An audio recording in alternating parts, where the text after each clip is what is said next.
Aminado ang engaged couple na sina Christine Reyes at Gio Tingson na hindi sila magkapareho ng paniniwala pagdating sa politika. Gayunpaman, ipinakita nila na ang respeto, pag-unawa, at pagmamahalan ay mas mahalaga kaysa sa pagkakaiba ng kanilang mga opinyon sa mga isyong pampulitika.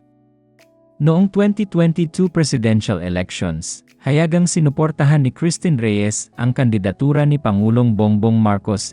Samantala, si Gio naman ay bumoto at sumuporta kay dating Vice Presidente Leni Robredo. Dahil dito, marami ang nag-isip na maaaring maging hadlang ang kanilang magkaibang paniniwala sa kanilang relasyon. Sa isang panayam, ibinahagi ni Gio na naging bukas sila sa pag-uusap tungkol sa kanilang mga pagkakaiba.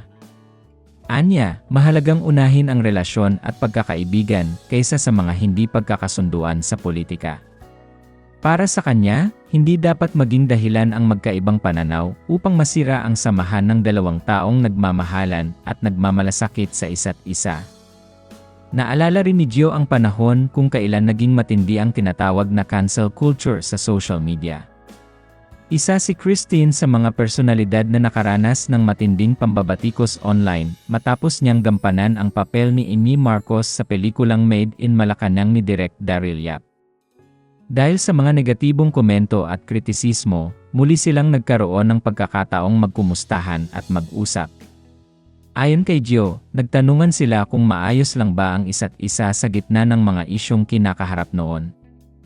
Sa kabila ng lahat, naging matagumpay naman ang pelikula at nalampasan ni Christine ang mga hamon na dulot ng matinding batikos mula sa publiko. Para naman kay Christine, hindi kailanman naging sukatan ng pagkatao ni Gio ang kanyang paniniwala sa politika.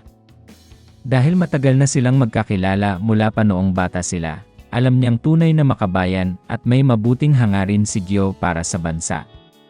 Hindi niya ito tiningnan bilang isang taong nagpapanggap lamang o sumasabay sa uso para mapansin ng iba. Dagdag pa ni Gio, maraming tao ang naniniwala na kapag magkaiba ang sinusuportahang kandidato, magkaiba rin ang mga pinahahalagahang prinsipyo sa buhay. Ngunit para sa kanila, hindi iyon ang kanilang naranasan. Sa tuwing magkasama sila, mas lalo nilang nakikita na pareho sila ng mga pangunahing pagpapahalaga tulad ng respeto, pagmamahal, malasakit sa kapwa, at hangaring makabuti. Sa huli, pinatunayan nina Christine at Gio na posible pa ring magtagumpay ang isang relasyon, kahit magkaiba ang pananaw sa politika, basta't may bukas na komunikasyon, paggalang sa opinyon ng bawat isa, at tunay na pagmamahalan.